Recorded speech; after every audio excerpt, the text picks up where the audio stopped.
Okay, and we are live again. This time we're going to be talking about the fallout of Trump's address to Congress. It's not good, guys. It's not good. So Donald Trump gets in, and let's see if we can actually find a Trump speech, like a synopsis of his speech. Just to give us a little bit of a refresher, Trump's speech synopsis. Trump's address to Congress showed the country's stark partisan divide.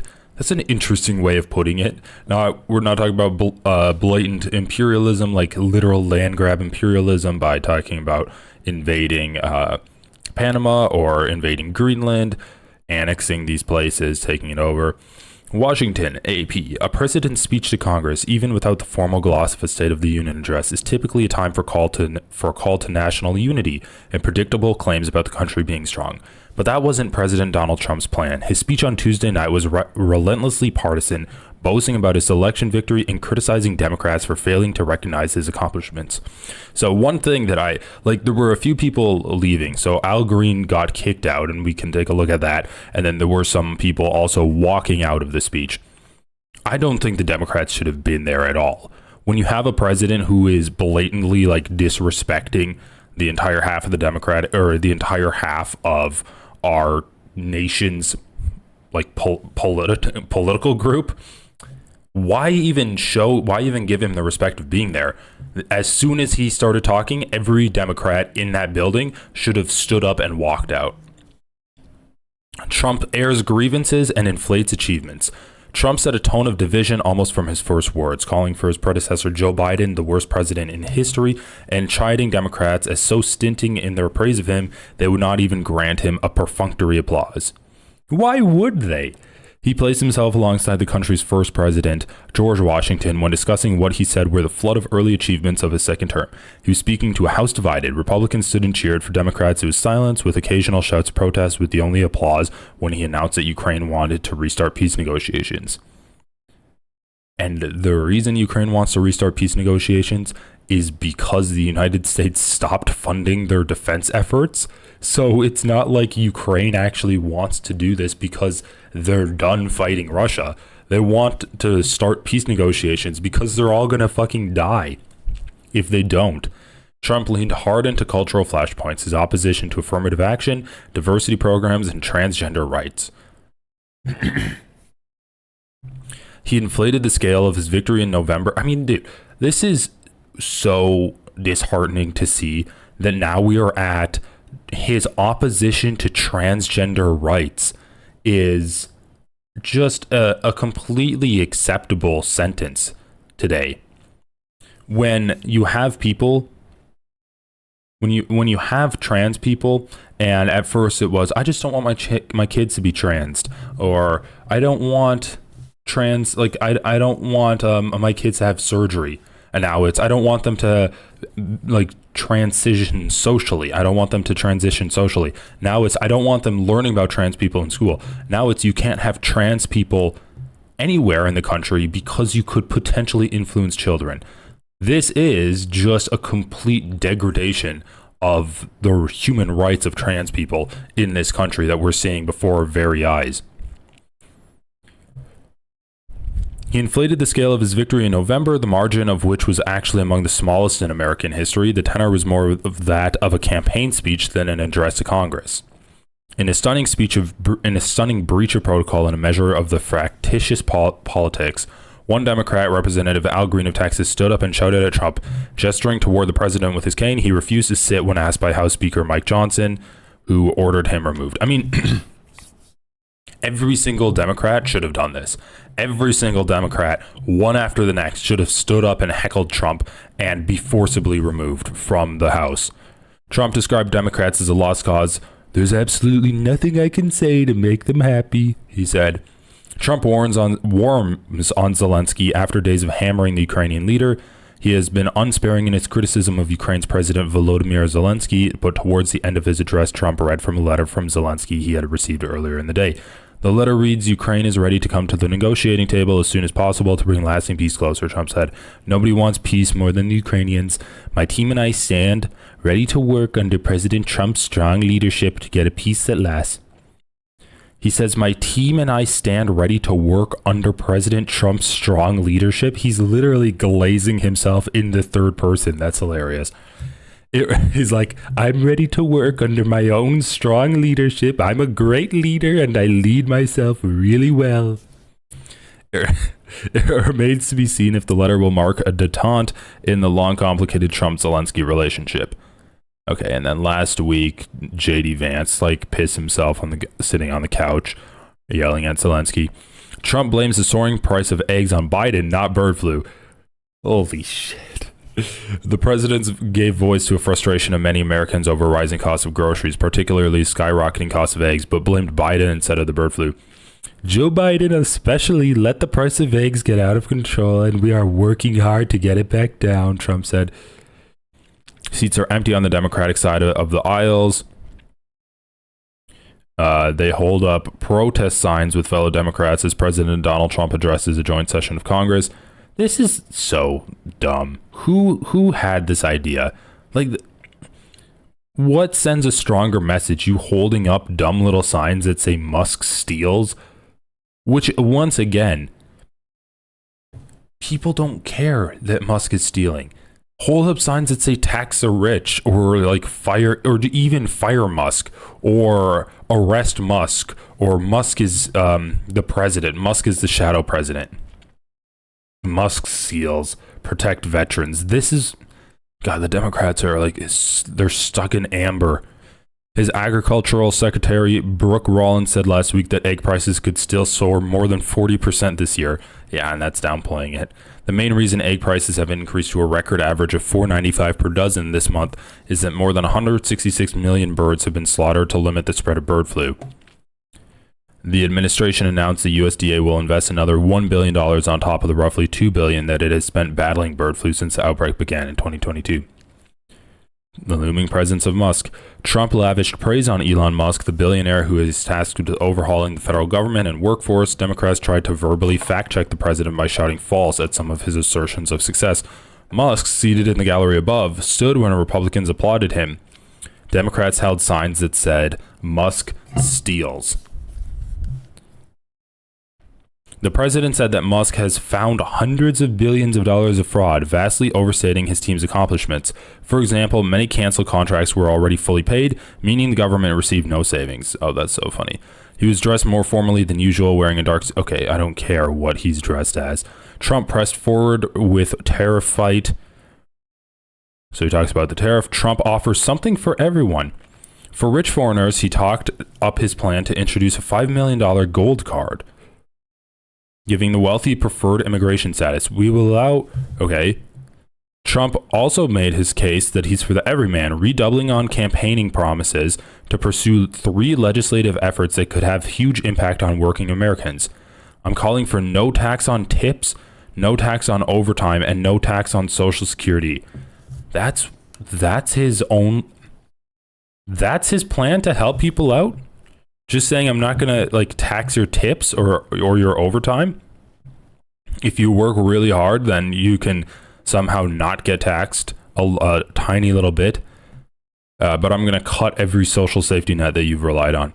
At another point, he gushed that his trade policies will be a boon for the agricultural industry, even as farm state senators have warned that tariffs could hurt them. That was then, and this is now. The president has always reveled in his reputation for tough talk, but a look back at 2017 shows how Trump has only become more of a hardliner. 8 years ago, he talked about working with Canada's Trudeau to support women entrepreneurs in both countries. He paid homage to our nation's path towards civil rights. He said real and positive immigration reform is possible. There was no reference to Barack Obama, who he replaced in the White House. Now, Trump is feuding with Trudeau over tariffs. He used speech to criticize diversity, equity, and inclusion initiatives, which he's been swiftly eliminating across the federal government. His remarks on immigration focus on deporting criminals, and he repeatedly derided Biden. So this, I think, is the most important part of this paragraph or this whole article, talking about the differences and how Trump has just become more and more unhinged and hardline.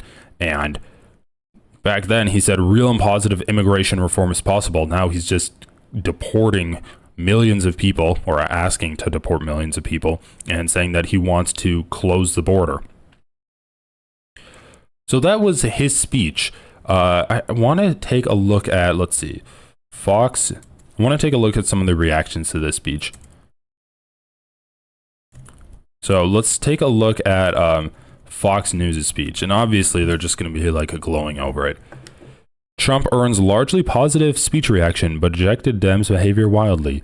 Snap poll reveal how speech watchers reacted to Trump.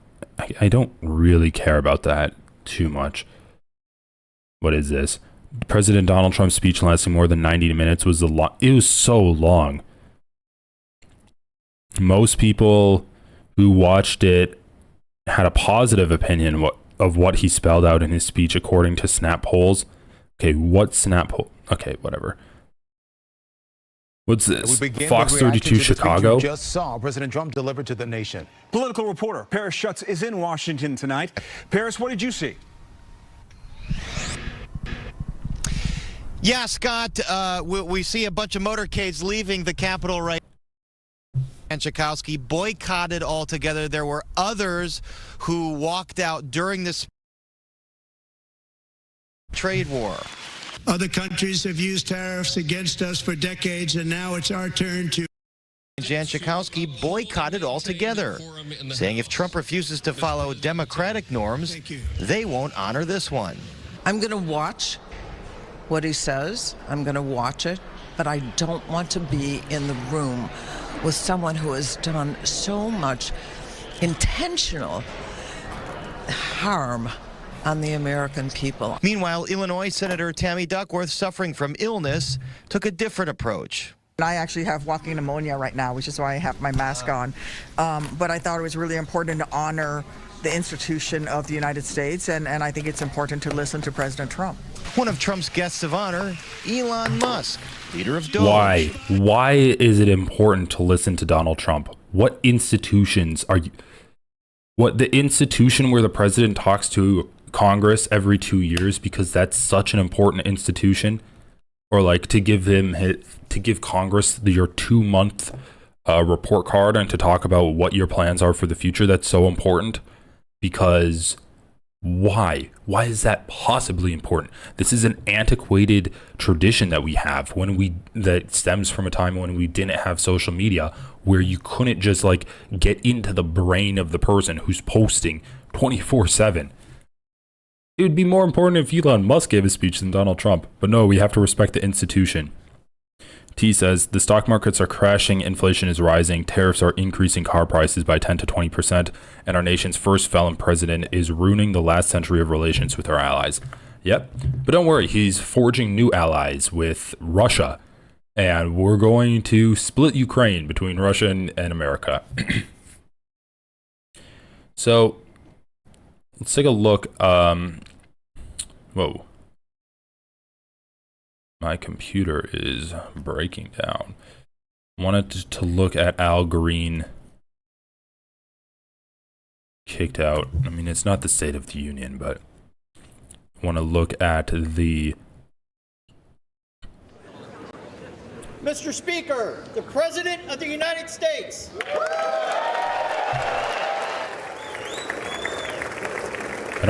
It's not the State of the Union address. States citizen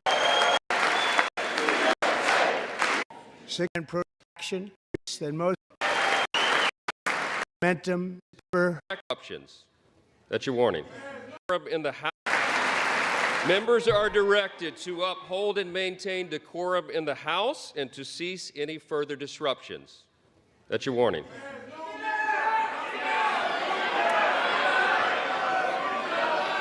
Members are engaging in willful and continuing breach of decorum, and the chair is prepared to direct the Sergeant-at-Arms to restore order to the joint session.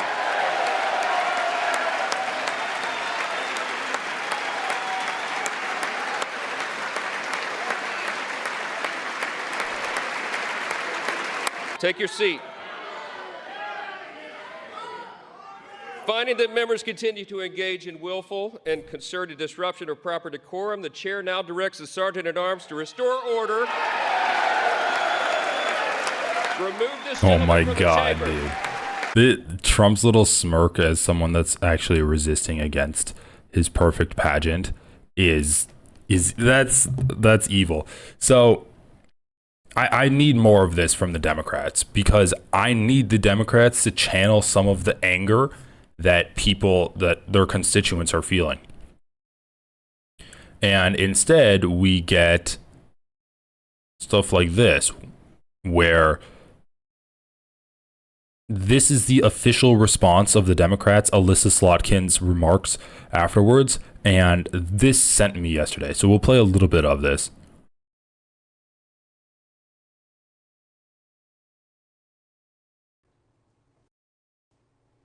Hi, everyone. I'm Alyssa Slotkin. I'm honored to have the opportunity to speak tonight. It's late, so I promise to be a lot shorter than what you just watched. I won't take it personally if you've never heard of me. I'm the new senator from the great state of Michigan, where I grew up. I've been in public service my entire life because I happened to be in New York City on 9/11 when the Twin Towers came down. Before the smoke cleared, I knew I wanted to make a life in national security. I was recruited by the CIA and did 3 tours in Iraq alongside the military. In between, I worked at the White House under President Bush and President Obama. I mean, basically, I can't listen to her again. But yeah, she even says that she served underneath President Bush. She was in the CIA. And now her remarks are basically, oh, well, Donald Trump says that he wants to solve the border issue. Well, where's his actual plan for the border? His plan is deporting a lot of people. That's his plan, and he's doing it. Donald Trump says that he wants prices to go down, but he doesn't have a sensible tax policy for the middle class. What? He doesn't care about the middle class, obviously. Like, the issue with Democrats is they are stuck on this kick of politics from 10 years ago. We need to have a nuanced discussion about immigration. We need to have a nuanced discussion on the middle class. And they don't realize that Republicans just don't care about this conversation anymore.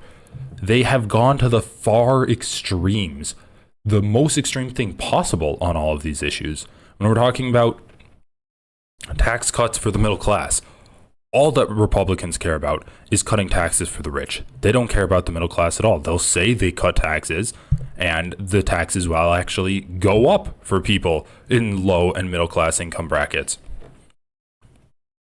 When we talk about immigration, they're just going to deport every immigrant and then like kill every immigrant that they see crossing the border illegally and without documentation. When we talk about trans people in America, they're just going to make it illegal. When we talk about like DEI initiatives, they're just going to say we don't need DEI, racism is over. There's no more nuanced conversation with these people, and I hate that the Democrats are still giving Republicans the benefit of the doubt. So I want to listen to a few other reactions. I want to listen to Tim Walz's reaction on MSNBC. Tim Walz dismisses Trump. Tonight will be nothing but reality TV. And I think this is what he's talking about. Hi, Ari. Hi, Jen. Good to be with you guys. Great to have you. We'll get into all of it, but let's start with how so many Americans met you. Is there anything you learned out on the campaign trail last year that could apply to how Democrats respond tonight and in the days ahead to this Trump agenda?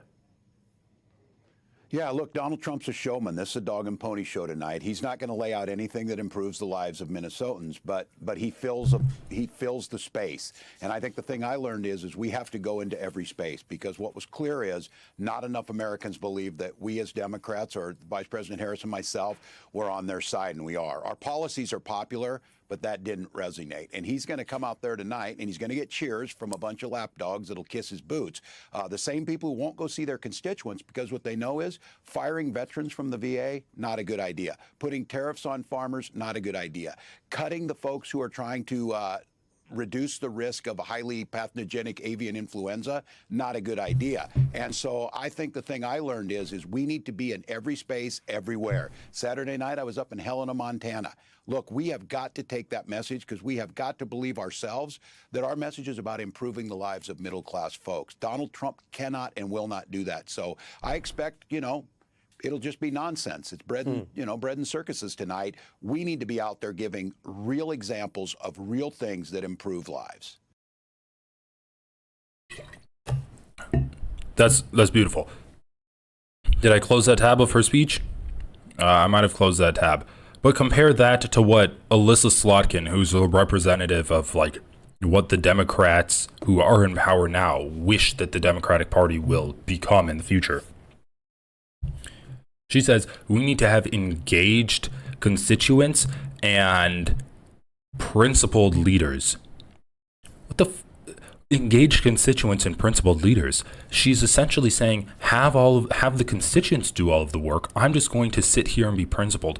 No, I need my leaders, my elected representative to Congress, to actually stand up and fight for something. Put their job on the line. Do civil disobedience like what Al Green did, where he got kicked out. Take a stand and put all of the agency on Trump. Don't just be like, oh, well, he hasn't come up with a proper tax bracket for the middle class, and so his economy issues aren't doing very well. No, do what Tim Walz did, where he talks about cutting preparedness for infectious disease, making Social Security worse, cutting Medicaid. Give specific examples of how Trump's policies are going to hurt people's lives. And I need you to act like you're in a campaign season, even though you're 2 years out from the midterms, because this is just the energy that is required to meet the atrocities and the horrors that are coming out of this Trump administration. So it's just like the energy is not there. And I haven't heard Bernie Sanders' speech yet. Let's listen to a bit more of Walz. But he fills the space, and I think the thing I learned is we have to go into every space, because what was clear is not enough Americans believe that we as Democrats, or Vice President Harris and myself, were on their side, and we are. Our policies are popular, but that didn't resonate. And he's going to come out there tonight, and he's going to get cheers from a bunch of lapdogs that'll kiss his boots. The same people who won't go see their constituents, because what they know is firing veterans from the VA, not a good idea. Putting tariffs on farmers, not a good idea. Cutting the folks who are trying to reduce the risk of a highly pathogenic avian influenza, not a good idea. And so I think the thing I learned is we need to be in every space, everywhere. Saturday night, I was up in Helena, Montana. Look, we have got to take that message, because we have got to believe ourselves that our message is about improving the lives of middle-class folks. Donald Trump cannot and will not do that. So I expect, it'll just be nonsense. It's bread and circuses tonight. We need to be out there giving real examples of real things that improve lives. Appreciate that, and shout out to Montana. I've been out there hiking. Great trails, great people. When you look at what we're seeing now, you have the world's richest person, a multi-billionaire many times over, being cheered on by workers and some working class people on the center right and in MAGA, while, as you just referenced, he fires people and takes away jobs. Where does that response fit in for your party tonight? Yeah, well, it troubles me. I made the case on this, that I come out of the working class, and I thought it was a flex that I was the least wealthy person to ever run for vice president, and they side with the guy who wants to cut your mom's Social Security benefits. This goes back to our job is our policies are popular. Social Security is popular. Paid family and medical leave is popular. The Consumer Protection Financial Bureau that Senator Warren talked about is popular, so you don't get ripped off. Why are they siding with this guy that is blatantly trying to get himself involved in this? A guy who's lived on government contracts, someone who's given no service to this country, only to himself. We have got to get back to earning the trust, and I think it starts with going in and talking to these folks. Go wherever you can, but then making sure when we have the power to do something, pass some damn laws to improve people's lives. Don't worry about the next election. If we can pass it all the first year, I said that as governor. If I can get everything passed, why would I come back again? You can get it done. And I think we have made a mistake on that. And I just have to tell you, Ari, I disagree with this idea that, look, Republicans are digging a hole. Democrats should back off and just let them dig. That's what we've done, and we've ceded space to them. I say jump in the hole and help them dig, because I'll tell people, I want to go out to these districts and tell them this is what your member of Congress is voting for. They are undermining you. Bernie Sanders is right. Quit trying to talk about Social Security other than just lift the cap and let everybody pay what they should. Yes, dude. Yes. Okay. So many good things about that. First of all, just obviously campaigning on the strengths of being a populist, anti-capitalist Democrat. You can run on the strengths of, and this isn't even anti-capitalism, but it's having the bare minimum amounts of checks and balances and oversight of capitalist corporations that are running the country. Have this Consumer Financial Protection Bureau. Be a supporter of the IRS, making sure that billionaires and like multimillionaires can't cheat on their taxes. Have a strong National Labor Relations Board. Be in favor of Social Security. All of these are popular policies that Democrats used to be in favor for. Even Republicans used to be in favor for them. And now they've just fallen out of favor to talk about. It's not enough to just sit back and watch as Republicans dig their own grave. Because if you are not doing the work to advertise that they are doing a bad thing, they're not like that's not going to translate as well as you think it might. And even if Democrats did absolutely nothing, maybe they'd win an election, right? Maybe they'd win. However, the Republicans are going to be there in 2028 to take back the House, take back Congress. They're going to be there in 2030, 2032. We need to bury this party, because we need to have the Republicans fundamentally change the way their party is constructed, because this anti-government, completely pro-oligarch party that they have morphed into is literally a threat not only to end American democracy, but to change the entire makeup of the world for the worse, to make it more right-wing, more conservative, more owned by capital. And the Democrats think that's fine. They think that this is just the natural flow of things. And this is why people say that liberalism will lead to fascism. Because when you have ineffective liberals, they just sit back and let the fascists become more and more extreme. Great, no Democrats party. I'd be down with that. People like you are the problem. Where's all the Democrats bots at? No Democrats party. I'd be down with that. I don't even know what you're saying. The No Democrats Party? Are you talking about the Republican Party? Because we only have two parties in this country. Let's take a look at Bernie Sanders' response to this. Trump wants to fire 83K VA workers, many of whom are veterans themselves, decimating the VA and making it harder for veterans to get health care and benefits. When Americans put their lives on the line to defend our country, we must keep our commitments to them, not betray them. VA plans to lay off as many as 83,000 employees this year. This is just what I want. All I want is for Democrats to take a stand. I want them to actually go out. Alyssa Slotkin. Let's see, what did Alyssa Slotkin do? The former CIA agent and Bush official, Bush cabinet official. What has she done? America is precious and worth saving. Here's how you can help. Don't tune out. Hold your elected officials accountable. Pick one issue you're passionate about and organize. This is fucking insane. This is like what a middle schooler does when they're like, okay, and now we're going to give a speech about how to we're going to give a speech on social issues. We're going to need you at the end of your speech to like talk about how the audience can get involved. And then you just bullshit. You're like, call your senator, go out and organize and get involved. While we are on the subject of Elon Musk, okay, are you posting anything other than clips from your speech? Tune in tonight. Here's my back profile. Here's donut.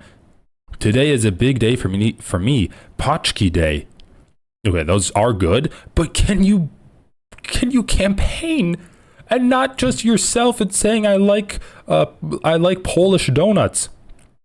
Can you campaign a little bit more than just putting out donuts? Can you give me, does she have anything about what the Republicans are doing is bad? Okay, here we go. Service is in Andrew's blood, and after serving our nation as a U.S. Marine infantryman overseas and a recruiter stateside, he wanted to continue serving at the VA. Elon Musk knows nothing about the VA, and it's shameful how Andrew got a pink slip. So it's an interview of you with why you wanted to work at the VA. A guy, instead of just saying Elon Musk cut. Once again, just say Elon Musk cut this many people from the VA. Elon Musk is doing illegal cuts to the VA. rather than being like, this man was a soldier, Elon Musk doesn't know what it's like to serve. So if it wasn't a soldier getting fired, you'd be fine with it. All right. Bernie Sanders. At a time when the Trump Social Security Administration is grossly understaffed, Trump lays plans to lay off up to 50% of its employees. Outrageous. This will make it harder for Americans to get the services they need. I mean, man, you can really see when a person actually cares about issues and they're able to clearly and succinctly lay out the problems they have with what the Trump administration is doing and have specific examples and lay those examples out clearly and make powerful arguments with it. You can see the difference in just clarity between a politician like Bernie Sanders and Tim Walz and Alyssa Slotkin, who clearly doesn't care about anything. I mean, she went from working underneath the Bush administration to the Obama administration.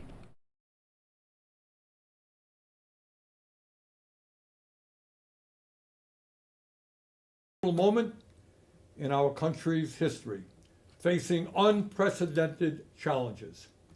How we respond to this moment will impact not only our lives, but the lives of our kids and grandchildren, and in terms of climate change, the very health and well-being of the planet. As you heard tonight, President Trump has been very effective in creating what I would call a parallel universe for his supporters.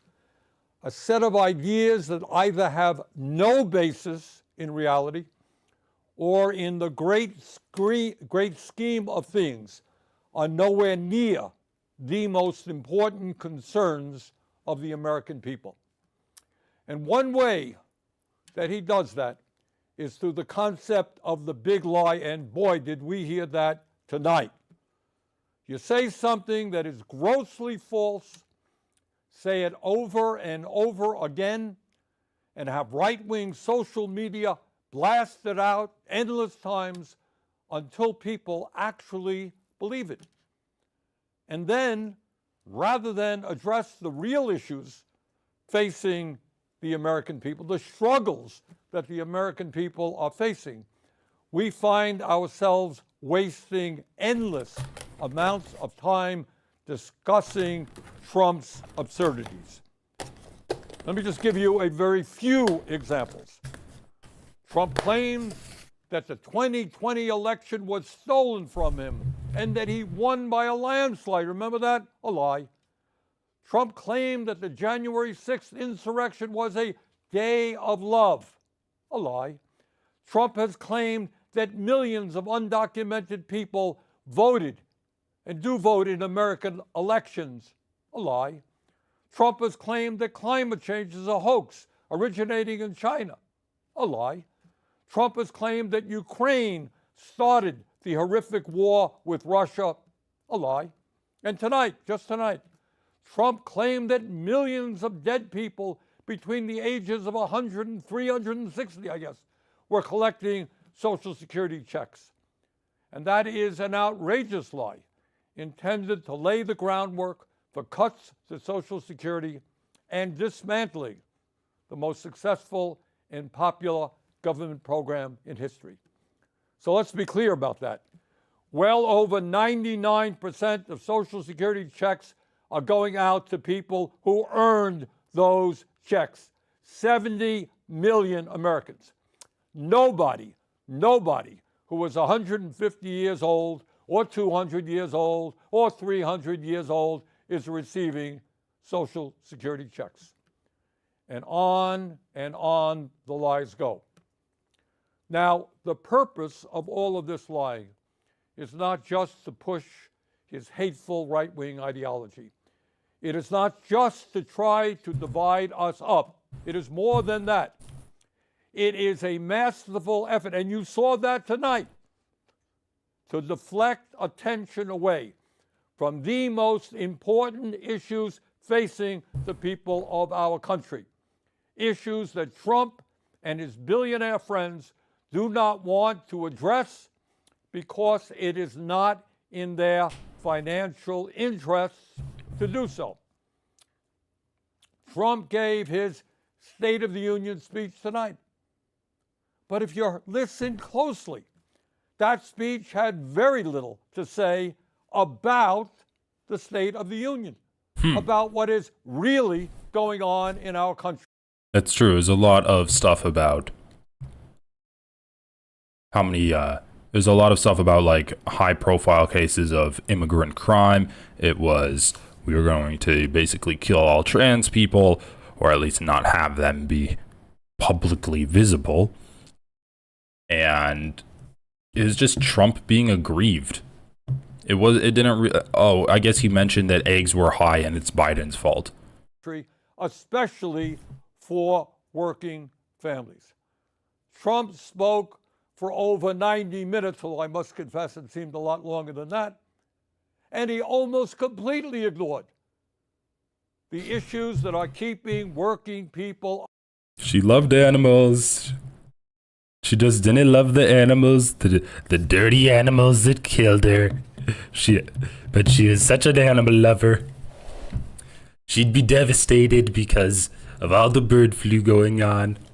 Up at night as they worry about how their families are going to survive in these very tough times. And I will tell you exactly why Trump had very little to say about the real crises facing the working class of this country. Think back 6 weeks ago when Trump was inaugurated for his second term as president, just 6 weeks ago. Standing right behind him were the three wealthiest men in this country, Mr. Musk, Mr. Bezos, and Mr. Zuckerberg. And standing behind them were 13 other billionaires who Trump had nominated to head major government agencies. Many of these same billionaires, including Musk, were in the Capitol tonight listening to that speech. In other words, it is there for all to see. The Trump administration is not hiding it. The Trump administration is a government of the billionaire class, by the billionaire class, and for the billionaire class. Notwithstanding some of their rhetoric, this is a government that could care less about ordinary Americans and the working families of our country. My friends, we are no longer moving toward oligarchy. We are living in an oligarchic society. Now let's take a moment and try to escape from Trump's parallel universe. I mean, it's such a more powerful message when you have the ability to declare that oligarchs are running this country and you are able to align yourself against the billionaires.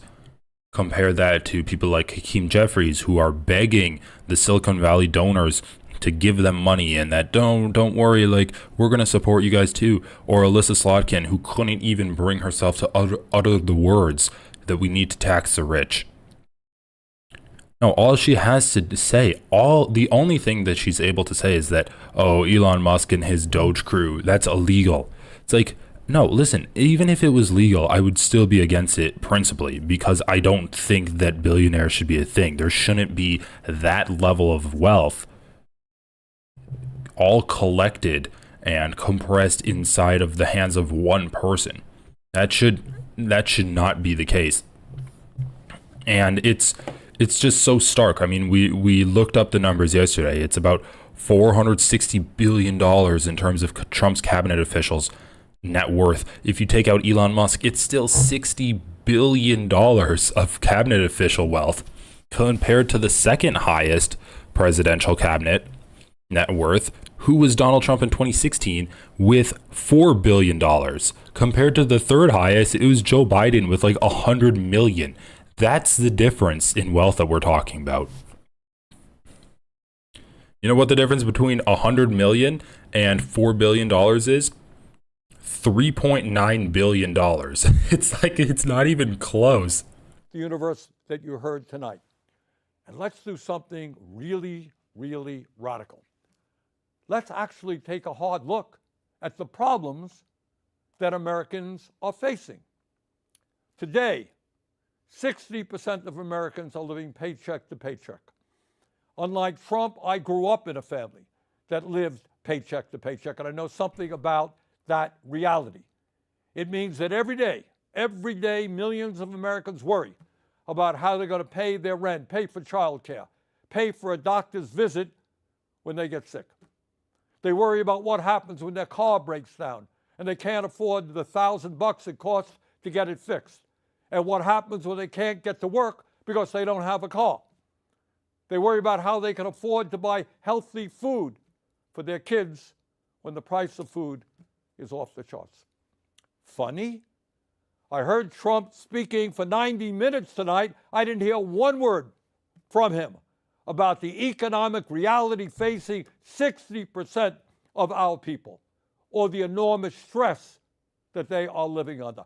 90-minute speech, not one word about the economic reality facing American workers. But that's not all. Today in America, everyone knows that our healthcare system is broken. It is dysfunctional, and it is outrageously expensive. We remain the only wealthy nation on earth not to guarantee health care for all. Mr. President, you really want to make America great again? Then make sure that every American, regardless of income, can go to a doctor or a hospital and not worry about how they're going to pay the bills. President Trump, health care is a human right. I didn't hear one word from you. Not one word. Over 90-minute speech, not one word from you about the health care crisis that is impacting many, many millions of our people. Nor did I hear you.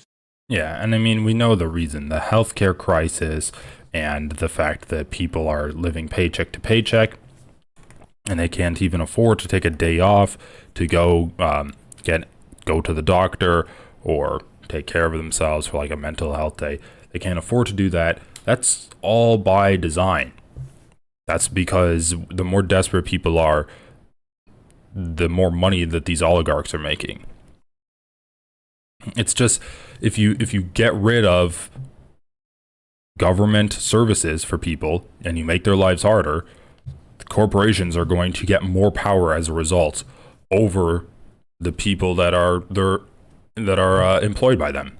Say why we pay by far the highest prices in the world for prescription drugs, sometimes 10 times more than the people in other countries, and why 1 out of 4 Americans are unable to afford the prescriptions their doctors prescribe.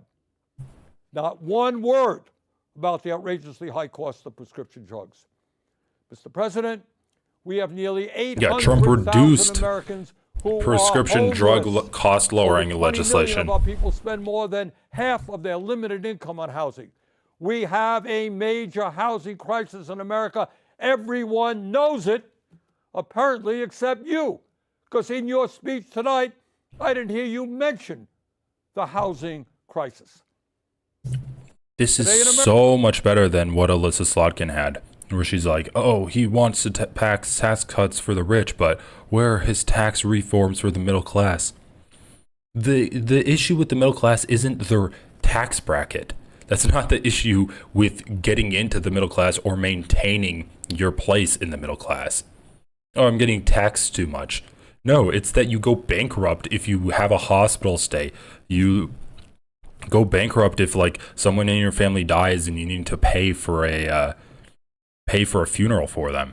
America, we have more income and wealth inequality than we've ever had. 3 richest people in America, the folks Trump invited to stand behind him at his inauguration, now own more wealth than the bottom half of our society, 170 million Americans. Did anyone out there hear one word from the President of the United States on that enormously important issue, which gets to the very fabric of our society? So few owning so much while so many people suffer. And here's something else the President forgot to discuss. Not only is our life expectancy 4 years lower than other wealthy countries, the bottom 50% in this country, the working class of America, on average, live 7 years shorter lives than the top 1%. Got that? In other words, being poor or working class in this country today is a death sentence. Did you hear any discussion tonight as to why so many of our people are living shorter lives? God damn, I did not realize that the disparity in life expectancy was that pronounced. Than they should. During his speech tonight, Trump did not have one word to say about how we are going to address the planetary crisis of climate change. The last 10 years, as most Americans know, have been the warmest ever recorded, and extreme weather disturbances and natural disasters have been taking place all over the world, from California to India, across Europe to North Carolina. And yet, not surprisingly, Trump had nothing to say about climate change except, I guess, drill, baby, drill. Well, that's going to help a whole lot. And let's be clear. Not only did Trump fail to talk about some of the most important issues facing the working class of America, but the solutions, in quote, he proposed would only make a bad situation even worse. Yep, I did hear Trump talk tonight about some tax breaks for working families in terms of not taxing tips, not taxing Social Security, and not taxing overtime. Fine. But that is chump change compared to the benefits he's going to give to the 1%, and it doesn't tell the whole story about his tax policies. According to a recent study by the Institute on Taxation and Economic Policy, if all of Trump's so-called America First policies are enacted, including his tariffs, which he spoke a lot about tonight, the bottom 95% of Americans will see their taxes go up, while the richest 5% in our country will see their taxes go down, way down. Tonight, in so many words, Trump urged Congress to pass his big, beautiful budget. Yeah, and then we're also not even talking about the complete collapse in any kind of help that you, like even the microscopic amounts of aid that you are getting from the government already, such as like the Consumer Financial Protection Bureau reining in these corporations and giving you money back when they try to scam you.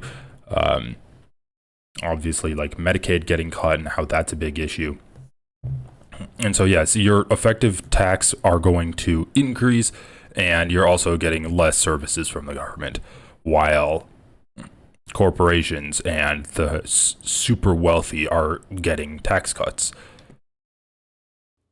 Do you know what's really in it? This budget would cut Medicaid by $880 billion. Oh, I guess Trump forgot to talk about that. $880 billion cut in Medicaid. According to one estimate, it means that up to 36 million Americans, including millions of children, would be thrown off the health insurance they have. Hey, a 90-minute speech tonight, not one word about throwing millions of kids off of the health insurance they have. When you cut Medicaid drastically, it means that nursing homes that receive 2/3 of their funding from Medicaid will either have to shut down, lay off workers, or significantly scale back the services they provide seniors. Gee, I didn't hear that from Trump tonight either. It would be a devastating blow, these cuts to Medicaid, for the 32 million Americans who get their health care at community health centers. And it's not just Medicaid that Trump's budget would cut. It would also cut nutrition assistance by at least $230 billion. Now, I want you to think about that for a moment. And can you imagine? The billionaire class, people who can support their families, some of these guys have tens of billions of dollars, support their families for the next 10 generations, 50 generations. People who live in incredible opulence. People who own their own jet planes, they own their own private islands, they own their own spaceships, trying to get tax breaks by taking food out of the mouths of low-income kids. That truly is disgusting. Why couldn't we have gotten any of this from Alyssa Slotkin?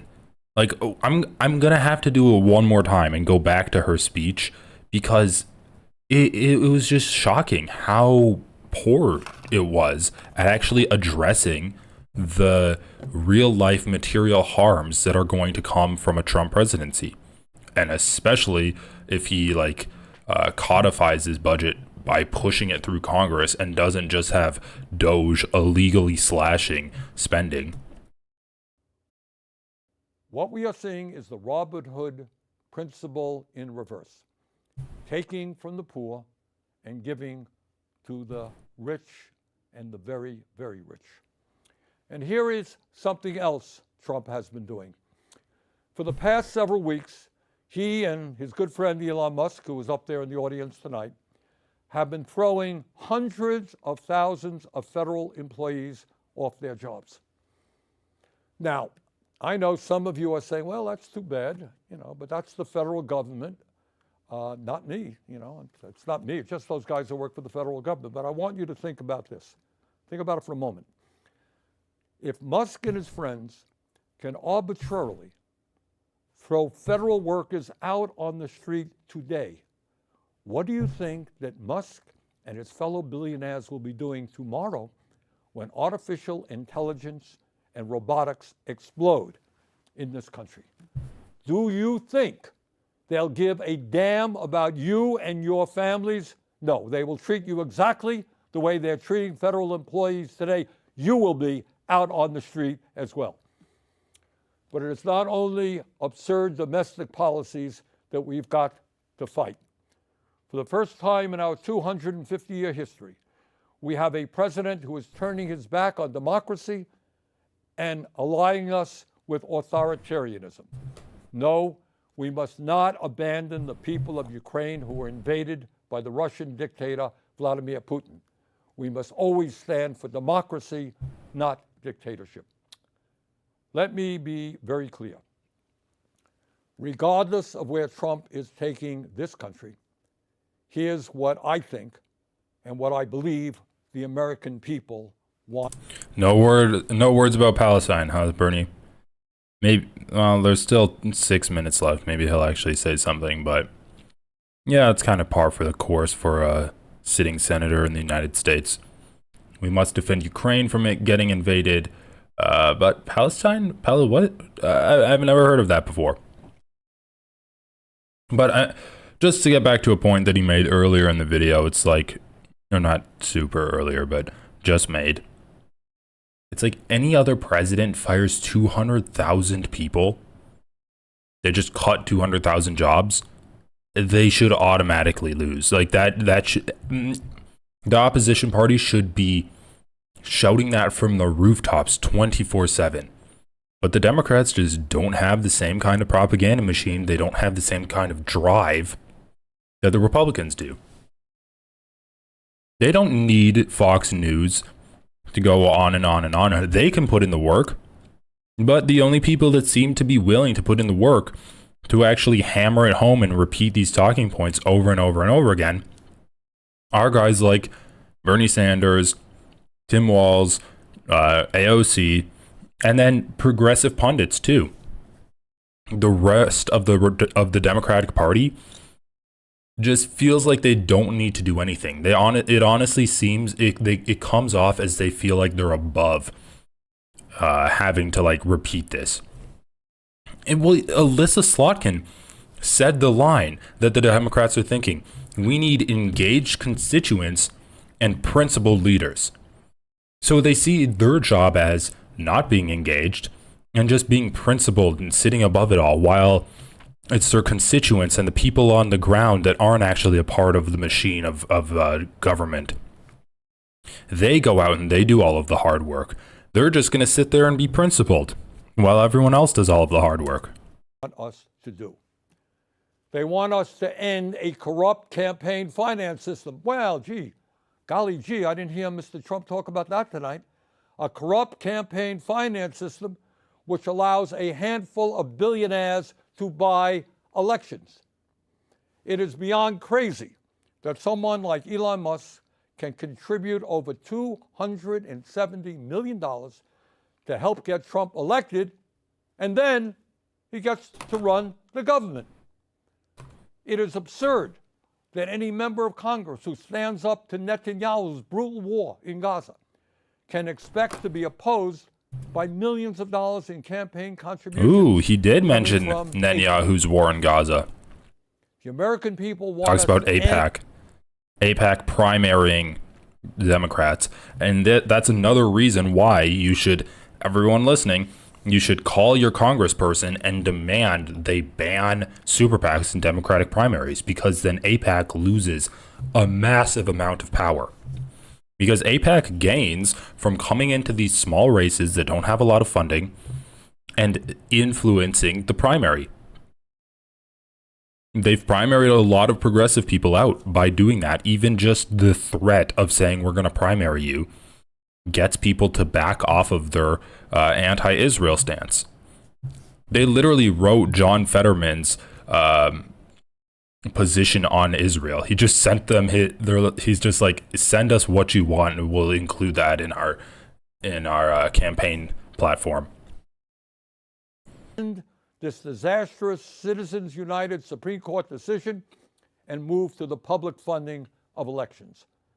Democracy is supposed to be about one person, one vote, not billionaires buying the political candidates of their choice.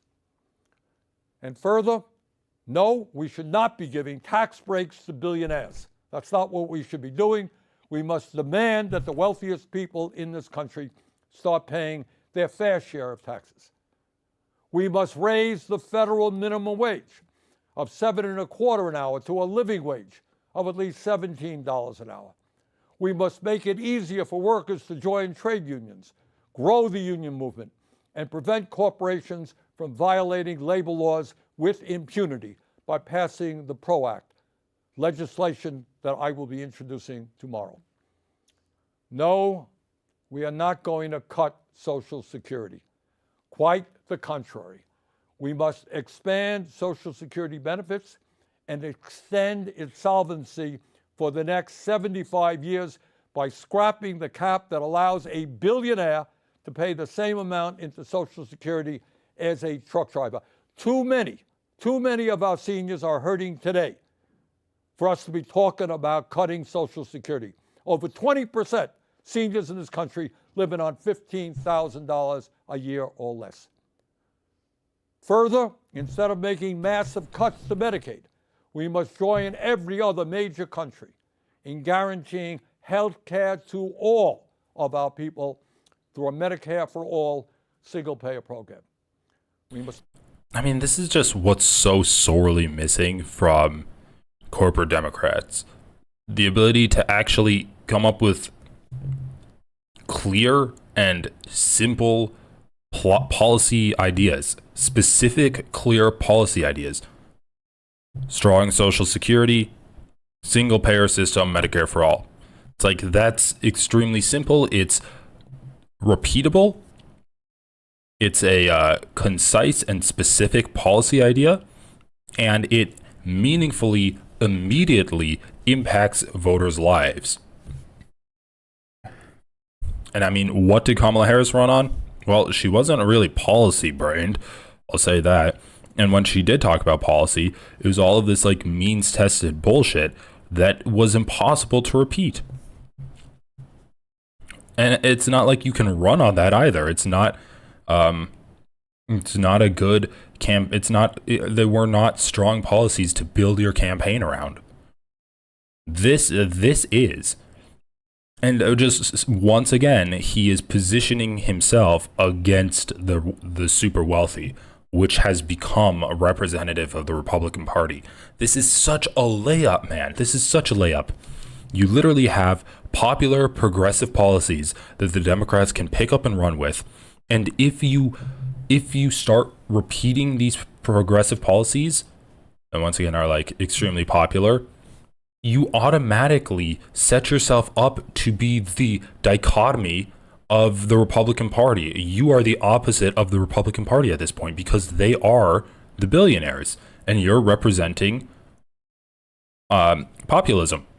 It's like it's such a no-brainer, and still the Democrats are just sticking their heads in the sand and refusing to actually engage in this kind of politicking.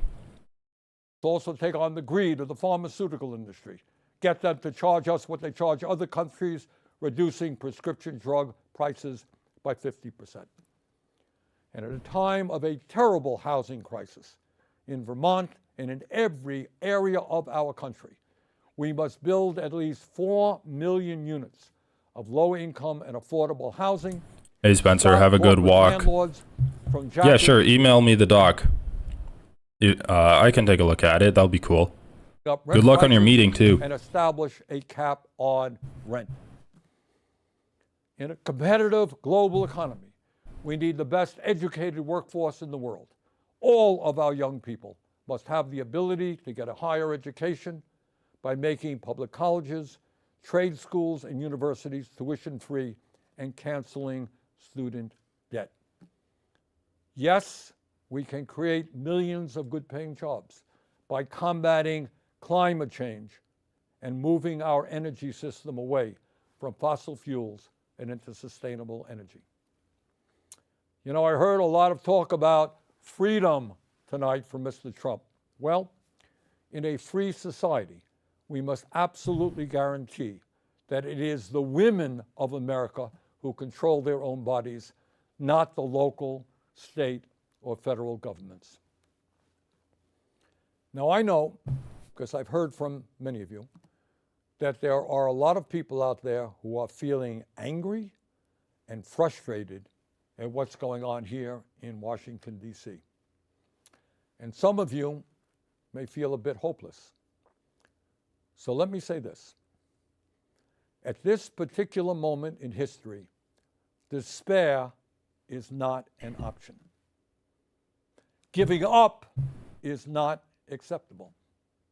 And none of us have the privilege of hiding under the covers. The stakes are just too high. Let us never forget, real change only occurs when ordinary people stand up by the millions against oppression and injustice and fight back. That is the history of the founding of our nation, when brave men and women took on the mighty, invincible British Empire. It is the history of the abolitionist movement, the history of the labor movement, the history of the civil rights movement, the women's movement, the environmental movement, and the gay rights movement. Yes, I know. The oligarchs are enormously powerful. I deal with them every day. I know that. Yes, they have endless amounts of money. Yes, they control our economy, and they own much of the media. They have enormous influence over our political system. But from the bottom of my heart, I am convinced that they can be beaten. If we stand together and not let them divide us up by the color of our skin or where we were born or our religion or the language we speak or our sexual orientation. If we bring our people together around an agenda that works for the many and not just the few, there is nothing in the world that can stop us. We can win. We will win. Let us go forward together. Thank you all very much. So that was a good speech. And definitely, like, there's nothing wrong with a call to action.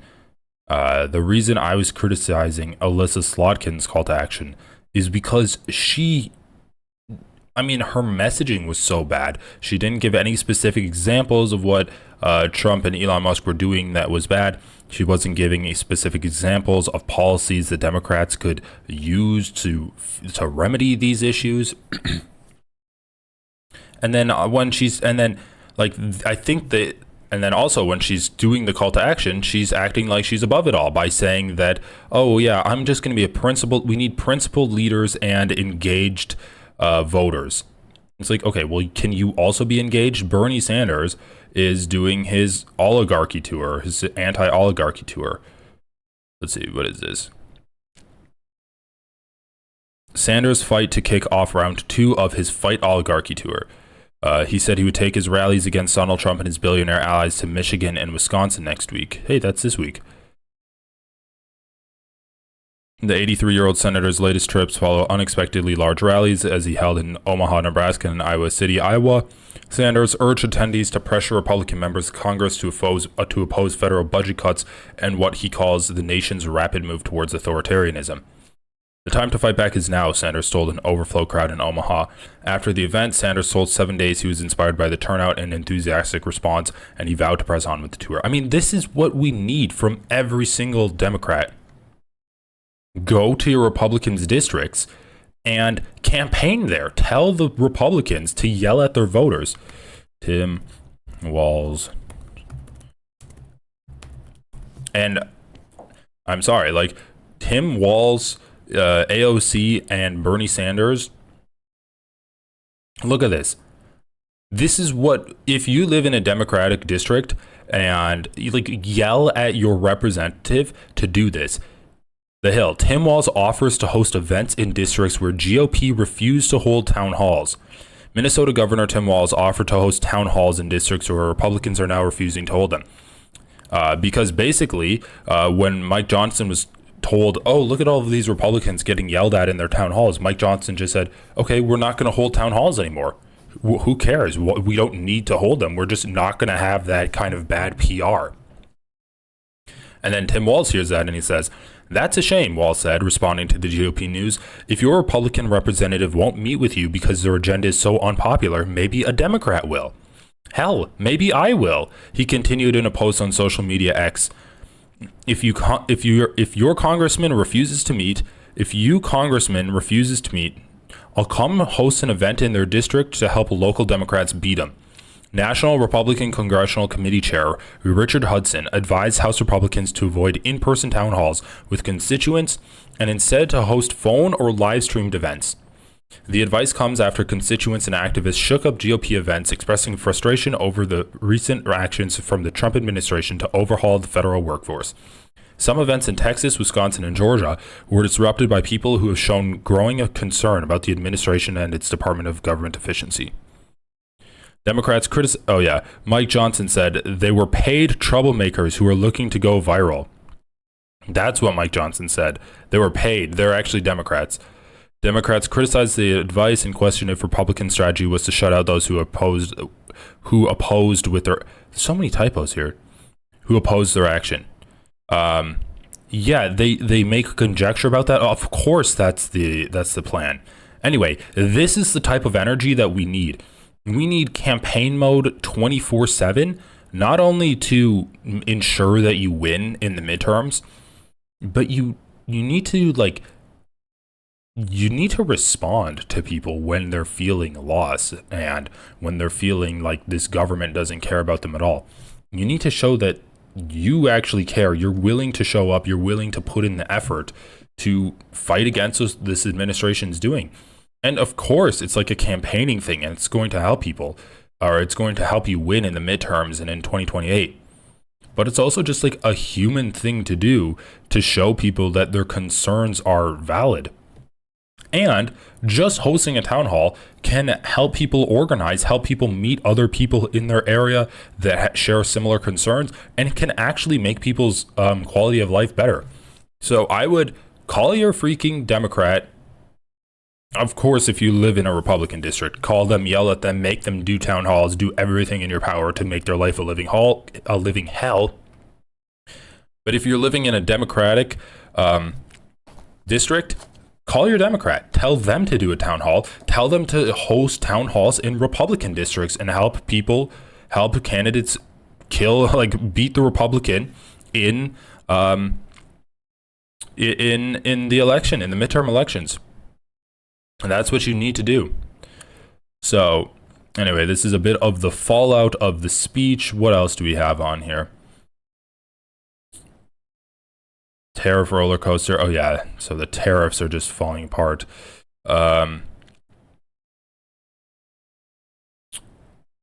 We watch Al Green. Oh yeah, I wanted to listen to what's this person's name? Is it Mike Frost?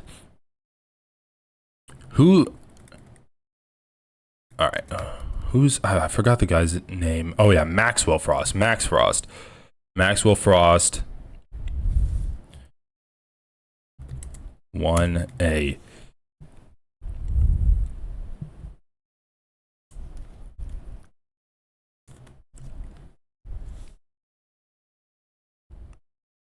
I just heard this guy on the radio. I want to see if I can find this. Maxwell Frost, 1A. 1A NPR.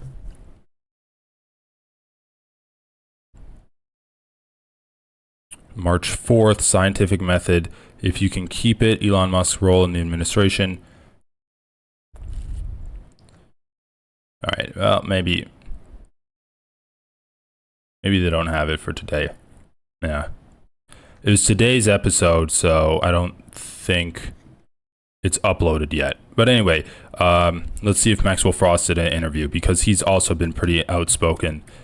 Maxwell Frost, Trump speech.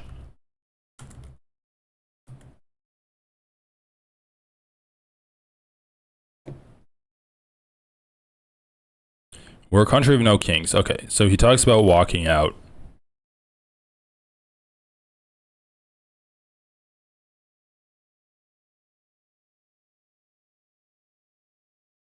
Joining us now is one of the Democrats who actually walked out of the speech tonight, Florida Democratic Congressman Maxwell Frost. We saw him leave the House chamber. He took off his jacket. You could see the T-shirt he was wearing over his dress shirt. It says, "No kings live here." Congressman Frost, really appreciate you making time to be with us tonight. Thank you. Of course. Thanks for having me on. Tell us about the decision to wear that shirt and to walk out at the moment you did. I think it's important for people to see that their leaders understand that this is not a normal moment. We're in the middle of a billionaire administrative takeover and coup of our country, where they want to cut Medicaid, cut Social Security, cut Medicare, cut all the things that we've fought for and earned in order to give tax breaks to billionaires and corporations. It's not a news story for this country, but it is the most overt I think it's ever been. And so in the spirit of being a member of the Congressional Black Caucus, but also coming from organizing, decided to do a walkout with a group of members wearing a message that not only, the press could see, but that the president could see. He calls himself a king, but we're a country of no kings, especially when these kings want to do nothing for the people and take all the money and give it to themselves. That's exactly what Donald Trump wants to do.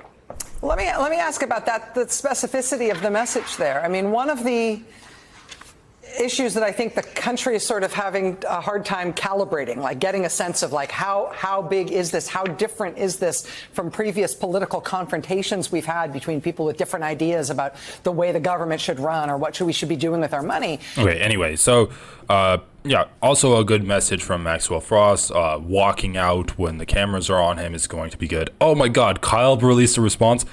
Yes, it was very bad. I wanted to listen to this too. Knocked it out of the park. Chuck Schumer praises Alyssa Slotkin's response to Trump's address. It was so bad, bro. Trump also lied about his plans to eviscerate Medicaid, lied about his plans to cut taxes for billionaires while making working Americans pay the costs. There was more truth, Mr. President, there was more truth in 10 minutes of Senator Alyssa Slotkin's rebuttal than in 2 hours of Donald Trump's long-winded, self-serving diatribe. Senator Slotkin did an outstanding job last night dismantling Donald Trump's nonsense with clarity, with facts, and with some desperately needed common sense. And I'm so glad I asked her to deliver the Democratic response, because she knocked it out of the park. Now, when Donald Trump wasn't lying, he was distracting. He talked again. Okay. So that's done. Yeah, no, it was not good. It was not a good response at all. Chuck Schumer absolutely tears apart his address to Congress. Outright lies. Okay, no one cares. Democrats need a new strategy. It is so old we have drowned it out, like the boy who cried wolf. We are tired of the lies. Career politicians should not be allowed. Lol, he's saying outright lies. Get this tool in jail, would ya? Stop gaslighting people. I am blown away by the delusion. You are such a corrupt person who is never in your 44 years of being a politician. Have you ever cut spending in any year of your 44 years? So what are you trying to say, Chucky? I mean, these people are insane, but the general vibe of these comments is they're just against people that do nothing. And Chuck Schumer is an example of a person that does nothing. Okay, we're gonna end up this topic. I need to see Kyle's reaction to this because I know it's gonna be good. Mr. President. Yeah, but our economy is welcome in the to tank. show. Look, I'm going to tell you up front, if the show sucks today, don't blame me, man. I am tired as shit. That Trump speech went on way too long. My breakdown went on way too long into the night. My brain is barely functioning right now. I'm tired. I might yawn during the show. No, you're totally right. Like, them holding signs and wearing t-shirts, it is disappointing. I think every single Democrat should have done what Al Green did, where they stand up and they heckle Donald Trump one after the other. When one person gets removed, the next Democrat stands up and starts heckling Trump. There's no reason to have this kind of faux respect for the decorum of the institution of the State of the Union address that Donald Trump was going to give to Congress. There's no reason whatsoever. Like, if the president is just going to sit there, lie, dehumanize people, talk about his plans for naked imperialism, why do we need to respect that? There's no reason to respect that whatsoever. And so they shouldn't have respected it. They should have been way more disrespectful and disruptive than they were. I think my biggest issue with them is that they weren't disruptive. And that's the energy that the American people are dying to see. They want a little bit of pushback. They want a little bit of fight. And so even when one person wears a shirt that says like an anti-monarchy phrase, and then they walk out 5 minutes early, that gets attention. That's the slowest amount of protest that you could possibly do. And it gets attention because it's at least something, and it's way more than what the rest of the Democrats are doing. So don't blame your boy if I'm not nearly as entertaining today or insightful. I'm literally hiding and canceling all talent. What are we talking about? And then Jon Stewart exposes Trump's sadistic ideology. So we have all that and much more. You guys know the drill. Everybody do me a big favor and subscribe to your ass saying the stuff you're saying. All right, I just need to listen to Kyle like getting triggered by this. To be. That's the first thing that comes to my mind. Give me a CIA analyst who was in Iraq. Oh my God, bro. Delivering a solid Democratic message, of course, setting forth the party's agenda if they hope to reclaim the House and the Senate. Let's listen. Hi, everyone. I'm Alyssa Slotkin. I'm honored to have the opportunity to speak tonight. It's late, so I promise to be a lot shorter than what you just watched. I won't take it personally if you've never heard of me. I'm the new senator from the great state of Michigan, where I grew up. I've been in public service my entire life because I happened to be in New York City on 9/11 when the Twin Towers came down. Before the smoke cleared, I knew I wanted to make a life in national security. Bro. I can't do this anymore. I really can't. I can't do that. Okay. Here's what Democrats need to understand, and I mean this from the bottom of my heart. Nobody, and I mean nobody, gives a fuck about your story. This is what I said. This is what I said when I was talking about. This is what I said when I was talking about Loaderbox on Ethan Klein, and Loaderbox is like, well, first I just was like doing music, but then I started doing politics and streaming that. It's like, dude, no one gives a fuck about your story. And Loaderbox is like, well, you should have edited your content out that was funny. But yeah, it's true. No one gives a fuck about her. No one cares. Just get into the rebuttal. The whole point is that you're just a random, like, faceless Democrat representing the Democrats. We don't need to know your backstory and your motivations. We don't need your whole character arc before you got to this point. They care about the story, the overarching political narrative. What's the right's version of that? Fuck all the trans people. Fuck all the immigrants. They're the problem. Blame them for every negative thing in your life. That's the right's narrative. The left's narrative, the Democrats' narrative has to be, no, the real problem are the robber barons, are the people like Elon Musk, the billionaires, the corporations, the corruption and the bribery in our system. That's why the government doesn't represent you. Nobody cares about your childhood.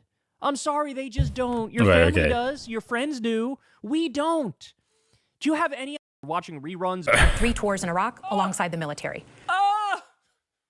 In between, I worked at the White House under President Bush and President Obama, 2 very different leaders who both believed that America is exceptional. You can find that same sense of patriotism here in Wyandotte, Michigan, where I'm speaking from tonight. It's a working class town just south of Detroit. President Trump and I both won here in November. By the way, we are 1 minute and 20 seconds in, and we already have a positive thing to say about George W. Bush. George W. Bush, the guy who laid the groundwork for Trump. I mean, this is another thing that I would add. It's like, it's fine if you want to try to reclaim American pride and reclaim patriotism as like a tool that you can campaign with. But the issue is, you're not giving us anything to be proud about. What, her sense of American patriotism is the CIA, it's the war in Iraq, it's Obama's and Bush's foreign policy. That's what she's proud of. Her thing of being proud of is a sensible tax bracket for the middle class and dealing with the root cause of immigration. How about embracing immigration? Have people be proud to be a welcoming country that is able to assimilate every different culture, and it's a melting pot of a nation. Let's have some national pride for that. Let's have some patriotism for the idea that we are an accepting group of people, that we're not a bigoted people. But no, even when she talks about immigration, she's like, oh, and people are like, yeah, we have to stop immigration. It's a horrible thing, all of this immigration, but Donald Trump's not dealing with the root cause of it. So you agree on the issue of immigration, you disagree on whether it, like, the correct way of stopping it. Applies to Dick Cheney. Can you get with the times? Jesus Christ. It might not seem like it, but plenty of places like this still exist across the United States. Places where people believe that if you work hard and play by the rules, you should do well and your kids should do better. It reminds me of how I grew up. My dad was a lifelong Republican, my mom a lifelong Democrat.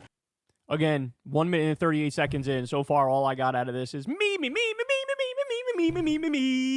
But it was never a big deal because we had shared values that were bigger than any one party. We just went through another fraught election season. Americans made it clear that prices are too high and that the government needs to be more responsive to their needs. America wants change, but there's a responsible way to make change and a reckless way. She's acting like there's not a robber baron coup happening and a fascist takeover happening. She's acting like there haven't been hundreds of thousands of government workers illegally fired. Yeah, it's a complete lack of urgency. Anyway, so yeah, go watch that, guys. I'm pretty sure Kyle's going to be making like the same comments that I'm making. All right, let's do a little loose odds and ends here. So, tariff roller coaster. Trump temporarily pauses Canada-Mexico levies for autos. This was 2 hours ago. Why it matters? It offers temporary relief to a business that heavily relies on free trade with Canada and Mexico. But the announcement is also the latest bump in the tariff roller coaster ride that is hamstringing some business activity and stoking inflation fears.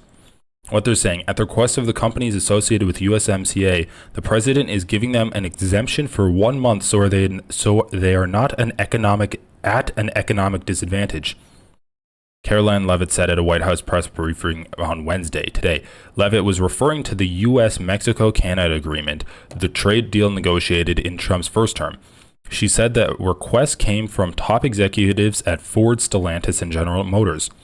Even with that exclusion, the 25% Canada and Mexico tariffs still cover a huge portion of other imports. The 20% tariff on Chinese imports remains unchanged.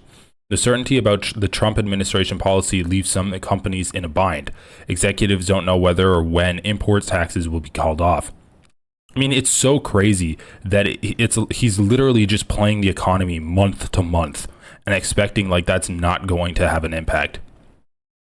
But yeah, essentially, like, he's just playing with the economy as a yo-yo and trying to get rich off of it. And we don't know how, but like, this is definitely a scam. He's either trying to personally enrich himself by making Canada or Mexico like pay him money, or he's like he's buying up stock when they're low and then selling when they're high, and then enacting tariffs to make them drop low again. He's doing some kind of scam, obviously, because there's no reasons for these tariffs whatsoever. Like, he changes the reason day to day. For one day, it's because of the fentanyl that's coming in. At the other time, it's because of immigration, or they're disrespecting America, or they have an unbalanced trade agreement. So, like, all of these are different reasons. And you're doing tariffs for what reason? Like, there's no reason for him to be doing these tariffs. What to watch? Speaking to reporters, Levitt doubled down on tariffs as central to Trump's economic policy, signaling that automakers should make long-term plans to adjust. The reciprocal tariffs will go into effect on April 2nd, and he feels strongly about that no matter what, no exception, exemption, Levitt said. Levitt said the president told automakers to start investing, start moving, shift product here to the United States of America, where they will pay no tariff. So you have a month. Like, he realizes that there's global supply chains that are used to create cars, right? You can't just build first of all, you straight up can't mine certain like raw materials in America. We just simply don't have raw material, like every raw material required for car production companies or like train production companies. We just don't have the raw material. It's not a matter of we don't have the factories here to process it. We simply don't have the raw materials. They can't just start investing in product to shift here in the 1 month where they don't have to pay tariffs on it. Between the lines, the White House had tried to distinguish between the various sets of tariff proposals and how a trade spat might be resolved. A White House official said the Canada, Mexico, and China tariffs are about controlling the flow of fentanyl in the U.S. as opposed to the lumber tariff investigation that stems from national security concerns. Like, do you see what I mean about this making no sense whatsoever? The Canada, Mexico, and China tariffs are about controlling the flow of fentanyl into the U.S.? I thought that's why we had border security. What is going on? Yes, but the temporary tariff relief comes even as Trump says he's dissatisfied with Canada and Mexico's actions on fentanyl. I told him that many people have died from fentanyl. They came through the borders of Canada and Mexico, and nothing has convinced me that it is stopped. Trump posted on Truth Social describing a conversation with Canadian leader Trudeau. He said that he's got better, but I said that's not good enough. The intrigue. This is written weirdly. The volatility of Trump policy is on full display on the stock market, which has moved in lockstep with tariff news in recent days. Stocks turned positive after reports of the tariff reprieve. So like, you're seeing a one-to-one relationship between how stocks are performing and Trump's actions on tariffs, and like that's a unilateral action that Trump can make. So it's pretty clear that he's doing this to manipulate the stock market. Like, there's no clear terms that he's setting out there saying, if you meet these conditions, or if these conditions are met domestically, then we will reduce the tariffs. No, he's not saying that at all. The U.S. struck deals with Canada and Mexico on Monday to delay potentially devastating tariffs for a month. Canada and Mexico tariffs still on, White House says, as market whipsaws. Tariff twitches causing wild stock market swings. The market's nerves were on full display Wednesday. Stocks whipsawed with every change in the narrative on the Trump administration's tariffs on Mexico and Canada. Businesses, investors, and consumers are all yearning for some clarity. Instead, they're being forced to endure a daily, if not hourly, drip of shifting information and conflicting priorities. I mean, once again, it's just you are making the people that are personally like paying you money and have your ear more powerful. It's like this has now become a prerequisite of having of doing business in the United States is paying to have Trump's ear. Anyway, this is funny. Canadians react to Trump's tariffs. Let's play it. Starting today, LCBO, the largest purchaser of alcohol in the world, will begin removing U.S. products from its store shelves. Workers at the Liquor Control Board of Ontario, or LCBO, are removing American liquor from their shelves after President Donald Trump imposed 25% tariffs on nearly all imports from Canada and Mexico. Both countries consider the US their largest export market, and the tariffs could severely impact their economies. Well, it all comes to Donald Trump, right? He needs an excuse to be an and that's what he's doing. The tariffs are bogus, right? I mean, this is just a ridiculous situation that we find ourselves in.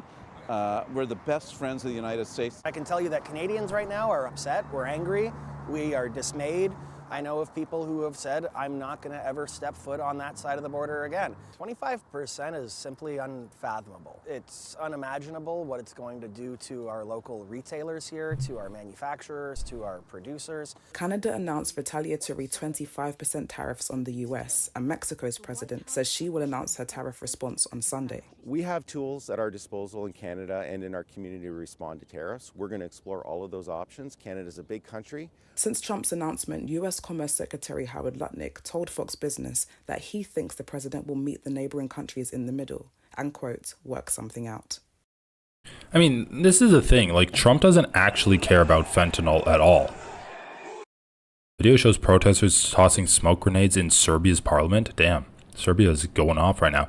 But Trump doesn't care about tariffs whatsoever. And he doesn't care about, or I guess, I don't know. Obviously, tariffs are a tool. He doesn't care about fentanyl deaths whatsoever. So he's just using tariffs to manipulate the stock market. It's not even a good thing to empower himself. He's creating more independence in Mexico and Canada and the European Union by doing these tariffs. So it's like it's a lose-lose all around in every aspect of it. Everything is a lose-lose situation. So he must be getting something out of it. And I think he's just like personally enriching himself through the yo-yoing of the US stock market. Because why not? Why wouldn't he do that? He already did a rug pull on his constituents in terms of his Dogecoin that he did. And people are speculating he did a pump and dump by talking about doing tariffs like a month ago, and the stock market crashed, and then someone bought a bunch of stock, and then he backed off on it, and the market went back up. So it's like, this is literally just him personally enriching himself through manipulating the market. Anyway, this is something I've wanted to watch for a while. It's a long video, but one fascist versus 25, I guess they're queer people. Are they all queer, or are they activists? Anyway, in terms let's of watch reality, this. I'm gay married. Ooh. Right? Like, what is the point of this conversation? Because you're not really married. I'm sorry. I'm going to outright call you a fascist. Oh, no. And say that what you're saying is hate speech. I have XX chromosomes, Michael. You have XX chromosomes? Yeah, would you call me she, her now? I don't. I'll defer to you. Hello, I'm Michael Knowles. I'm a conservative podcast host at the Daily Wire. I'm an author, and I'm a cigar salesman of Mayflower Cigars. And today, I am surrounded by 20 LGBTQ+ Wanted to watch it for a while. Activists. My first claim is that there is no such thing as same-sex marriage. Why did he say 20 when it says 25? My first claim is that there is no such thing as same-sex marriage. Honestly, I'll take it.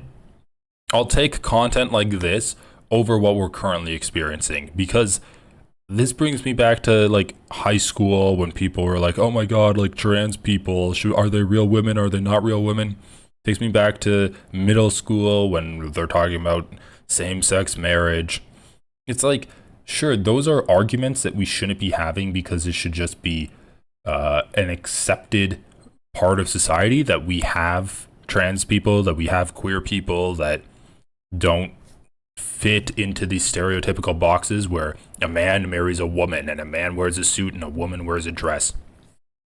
It's like that should just be an accepted part of society. But I'd rather, is it privileged to say I'd rather have conversations on that than what we're experiencing right now, where it's simply trans people are demons and we need to excise them from public life, and immigrants are ruining the lifeblood of this country and we need to deport all of them, and families of undocumented immigrants are getting harassed and committing suicide because people are just being so freaking racist towards them.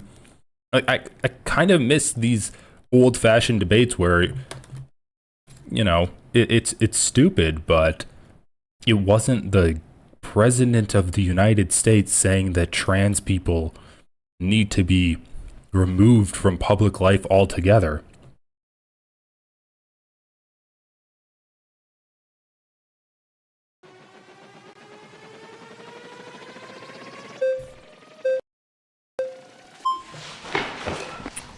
Why did I lose audio on this? Let me refresh. In terms of reality, I'm gay married. So audio's still good. Like, what is the point of this conversation? Because you're not really married. I'm sorry. I'm going to outright call you a fascist. Oh, no. And say that what you're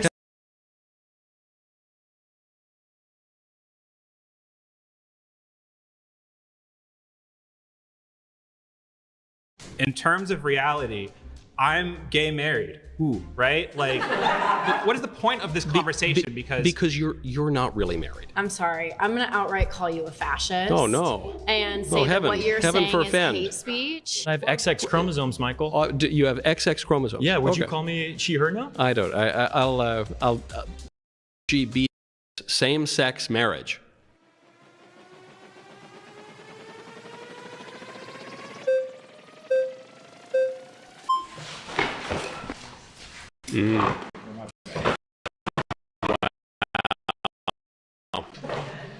Nice to meet you, How Michael. are you, sir? Nice to see you. I am doing well. So your claim, what's the underlying philosophy of your claim? Well, I guess the underlying historical part of my claim is that everyone for all of history everywhere until, and I'm being generous, 2001, agreed with my view that there's no such thing as same-sex marriage. So it seems to me that marriage intrinsically requires sexual difference. And furthermore, I think that any claim that marriage could be redefined to include same-sex marriage would render the term marriage incomprehensible.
Would you say that this is based off of natural law and how Thomas Aquinas defines natural law?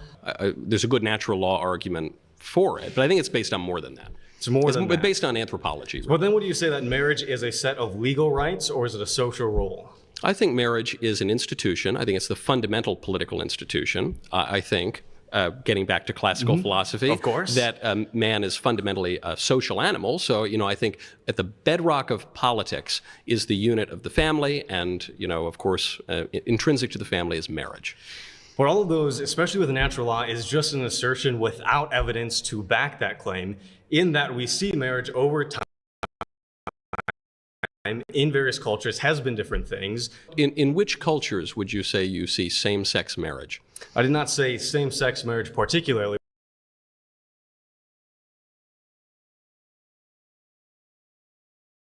My God. Okay, there we go. Looks like my microphone's working now. All right, let's continue The this. role of it when it comes to Anyway, so the only point that I was saying, thanks chat for telling me that my microphone wasn't working, but what I was trying to say is that, okay, yeah, it looks like my mic's working now.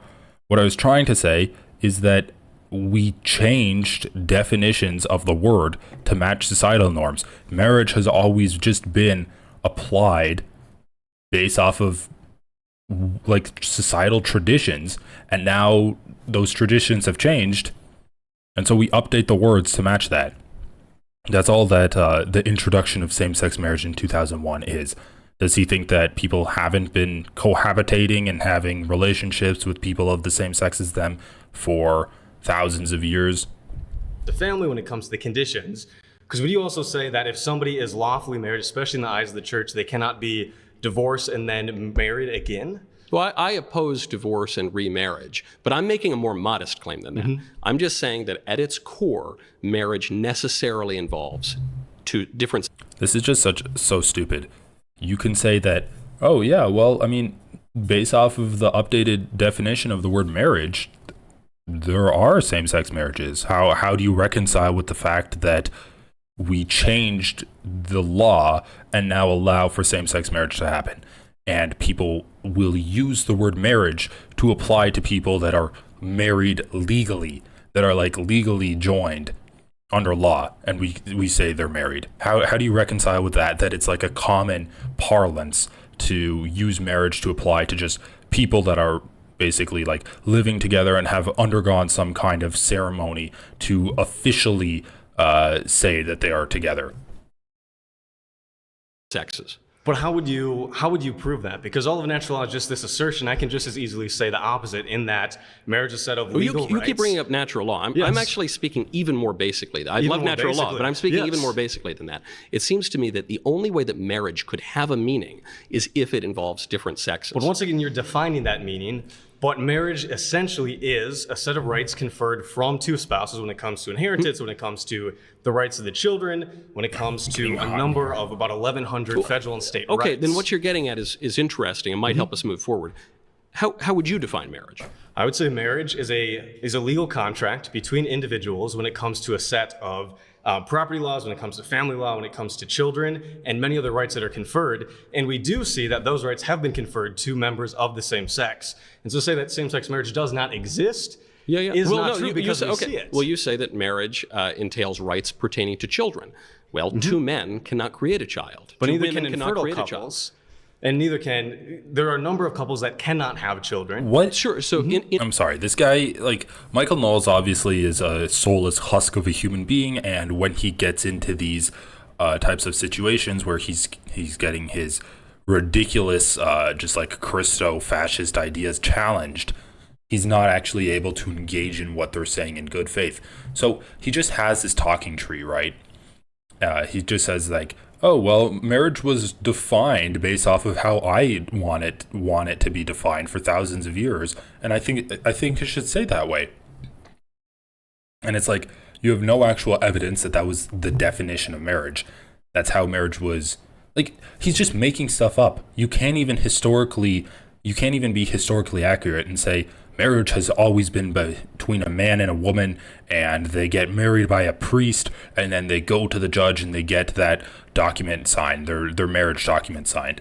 It's like, that's one like very specific snapshot in history in a specific location underneath specific laws. So that's the kind of marriage that Michael Knowles wishes remained the same, and he's just lying. He's just saying whatever he wants to try to make it sound like it's grounded in this historical fact that's existed for thousands of years. Anyway, so that's a lie.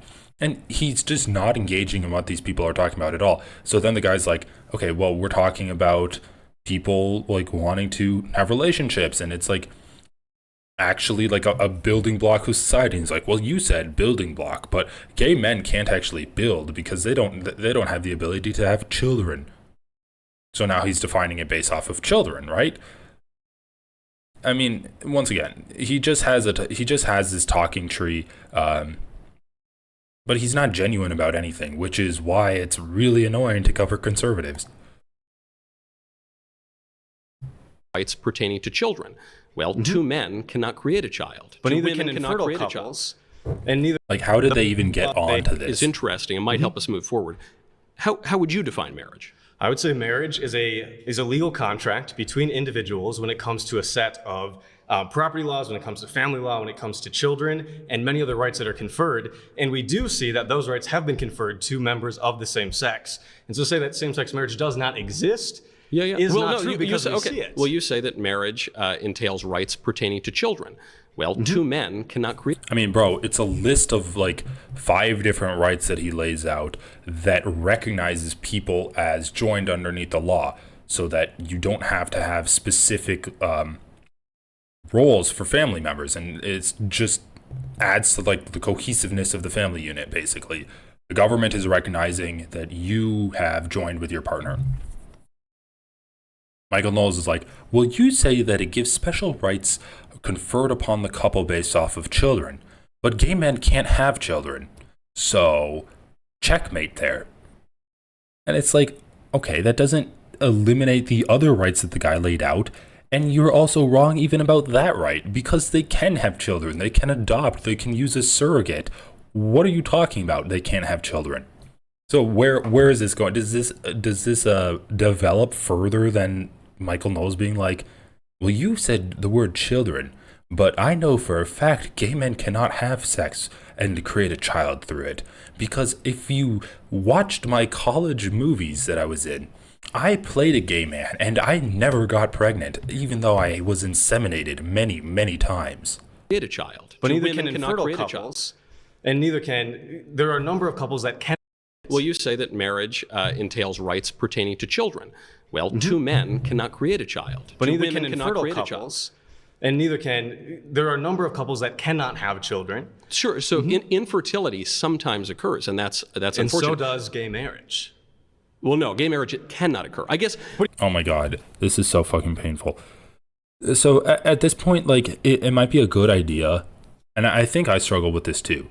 So I'm just going to be, because obviously Michael Knowles is going to lie, but I think that this might be a good time to examine kind of debate tactics. So like when this guy experiences Michael Knowles stepping in and is like, well, you listed children as one of the like 5 or 6 rights that you laid out there, but do you know that gay men can't get pregnant? Like, one man having sex with another man will not get the second man pregnant. And he's like, well, and then the guy responds with, yeah, but there's infertile like straight couples. Don't even engage in that. Just be like, how is that relevant to what I was saying? How is that relevant at all? And like flip it back on the other person. But the thing is, I'm not a debate expert, of course.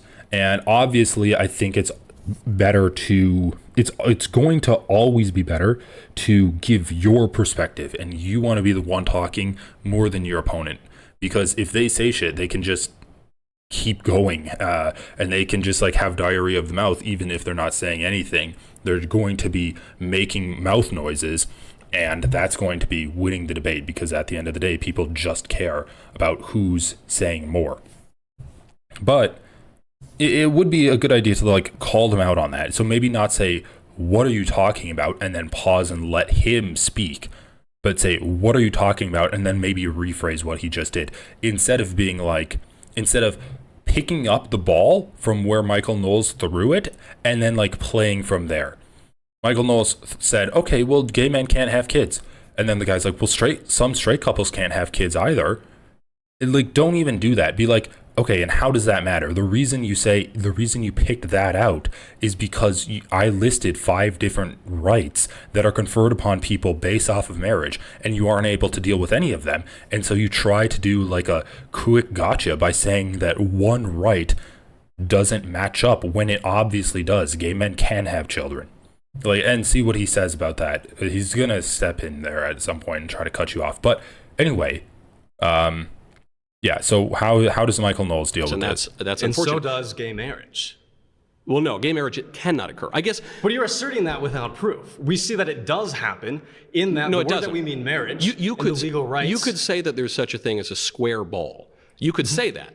But a you're square ball asserting that doesn't it's a really contradiction. exist. Would you agree that people have been lawfully wedded in the eyes of the government, and those two parties are members of the same sex? No, I'm saying that isn't possible. So laws can assert all sorts of crazy things. But you're asserting that without well, proof. like the law could say that a black person isn't a human being, but that wouldn't be true. That wouldn't make it true. But once again, when we get into this Aristotelian view of the world, that's an assertion. Would you agree? You're bringing up Aristotle. I don't know. I'm not bringing up Aristotle. Well, would you say I like Aristotle. that Aristotle, Thomas Aquinas, in the traditional view of the magisterium of the Catholic Church, are a view that you use to base your worldview off of? I am Catholic, but marriage actually even predates the church. So I guess my view is your definition of marriage seems to get a little muddled. You say it's a legal arrangement of family, but to say that marriage is a legal arrangement pertaining to family is circular. Of course, it's a legal arrangement pertaining to family. I'm saying what is it? When you say it's an arrangement that pertains to children, you say, well, okay, now we're getting closer because only a man and a woman can produce a child in principle. Now, of course, some couples are infertile, but just because a human being, let's say, loses an arm doesn't mean that human beings only have one arm or might have three arms. We're discussing what the component. And that necessary component doesn't come from anywhere. No. Well, I'll give you my definition of marriage. Absolutely. I think marriage is a lifelong union between a man and a woman ordered toward the procreation and education of children and as a secondary matter for the mutual support of the spouses. Well, once again, when we say ordered toward, I mean, bro, this is such a stupid conversation. You can be like, okay, then I'm done talking with you right now because your definition of marriage specifically excludes same-sex couples. So why, you are not dealing with reality because that is not the prevailing definition of marriage that everyone, at least in America and around the world, uses. That's not the way that people use it. So if two old people that don't want to have kids and they can't have kids get married, Michael Knowles wouldn't recognize that marriage because it doesn't lead to the production of children. Or might have three arms. We're discussing what the component. And that necessary component doesn't come from anywhere. No. Well, I'll give you my definition of marriage. Absolutely. I think marriage is a lifelong union between a man and a woman ordered toward the procreation and education of children and as a secondary matter for the mutual support of the spouses. Well, once again, when we say ordered towards, is to look at the world with these preconceived notions about things. I'm not preconceiving anything. I'm just observing nature as it is. No, I'm just observing nature, and I'm saying that that's what marriage is.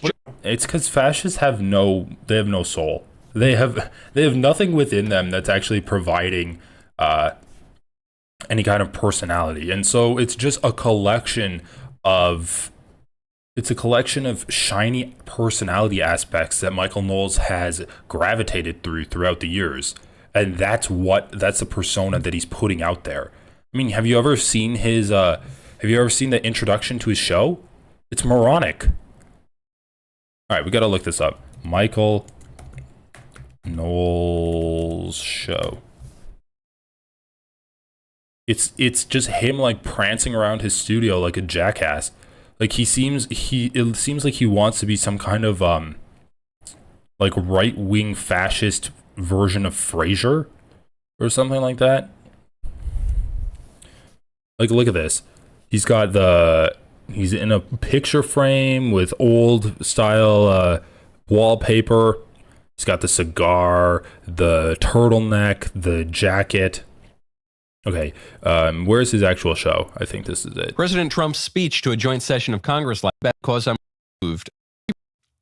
54% felt proud. Only 27% said it made them feel worse, and only 16% said it made them angry. 74% of speech watchers called Trump presidential and entertaining. 71% called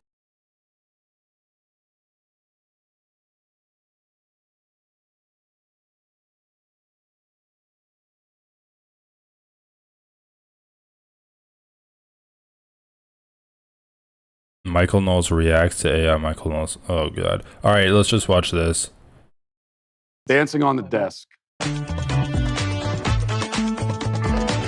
You know why? What was the thought process there? So, first of all... Okay, that's enough. So he dances on the desk.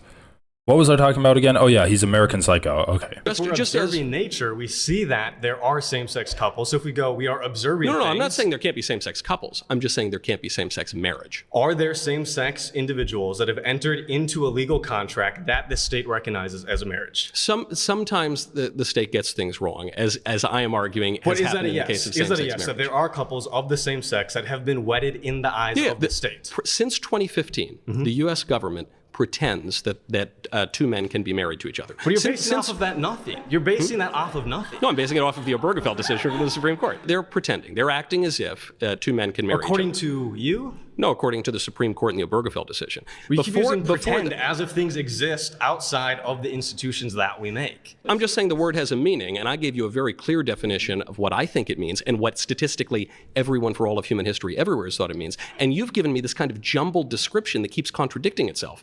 And that's my whole point, is I think it is not possible to define marriage. I have nothing against two fellas. According to who? According to who? Prove me wrong. Prove you wrong? What? Why does Michael how is this an argument? Your argument is it's not possible to... Okay, so this is just the Jordan Peterson defense. It's not possible. We cannot. Marriage is such a... It's such a superseding thing. It exists in the metaphysical plane. We can't define it. Our human minds cannot comprehend the innumerable complexities of marriage. We've just been living under a veil this entire time. What you call marriage is really the shadow on the wall. There is no marriage. Once again, are there couples in the U.S. that have entered into a covenant that society views as marriage? Well, some people in society view it as marriage, but many do not. But you aren't the ones conferring rights to society. Right, but I don't think that the government dictates reality. I think that if the government came out and passed a law and said that human beings are people with 3 heads and 17 arms and octopus tentacles, and so we decree the U.S. government, that wouldn't make it true. But who defines... Because once again, we're not talking about how the U.S. government defines it. We're talking about what the majority, in the context of America, we're talking about what the majority of Americans define it as, and the majority of Americans, the vast majority of Americans, define it as, just a social construct, essentially. And they will accept people living together, having a ring, being legally married. They'll accept all of that as a good way to determine if someone's married or not.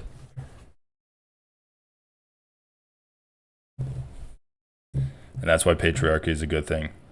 The fact that there's gay people married in the room with him should be enough to debunk same-sex marriage doesn't exist. Yeah, that's a good point. Okay, so obviously what he's saying is completely ridiculous, and it has, it's literally an anti-reality thing. It's just, he's forcefully bringing his brain to reroute and work in the opposite way of what reality would lead it to work in. But how can you effectively argue against someone like this rhetorically? I don't know. This is the thing with arguing with conservatives. They just make up definitions. I guess you could just say, well, I think the best way to deal with this would just to be, okay, well, your definition of marriage is deterministically anti-same-sex marriage, and so that's the end of the discussion. You have departed from reality, and I have nothing less left to talk with you about, because you simply don't exist in the same world that all of us exist in. And when I say all of us, I'm not talking about the queer activists. What I'm talking about is Americans. You do not have the same definitions of words as other Americans, and so the conversation can end here. And just paint him as the complete psycho that he is, and start attacking his worldview, which really is just patriarchy and fascism. I think personally attacking him, not his character obviously, but the things he believes in, which I guess is his character. Don't call him up. Fuck it, call him ugly. Who cares? Call him an annoying asshole. Yeah, just start like attacking him, because at this point you can't just banter semantics over and over again, because it's just going to go on forever. Marriage. Nice. A pleasure to meet you. Good job. And don't say it's a pleasure to meet him. Like, he's trying to invalidate everyone in this room's personal experiences. Mindy, nice to meet you. Yeah. Oh, my name's Mason, but Mason. it's good to meet you. Yeah. I'm Michael. Oh, gotcha. Wait, do you have a birth certificate? Not on me, but I do have one. Okay. Well, I can't confirm that your name's Michael until I see that birth certificate, just as a defender of objective truth. But we can go more into the prompts speaking about marriage. You could actually, if you have faculties of reason and you say, well, this is the sort of fellow who presents himself, in a credible way, and you've probably checked with the producers here, they've probably verified that I am who I am. So a reasonable person would be able to know who I am. That is more performative characteristics. Is that what you're implying? Is that I'm able, with my faculty of reason, to assume that I'm speaking with the man in front of me? And therefore I can just politely go with the name that you're presenting to me, almost as an act of respect? No, I just think that I wouldn't have gotten in this building if I weren't really who I say I am. So okay, gotcha.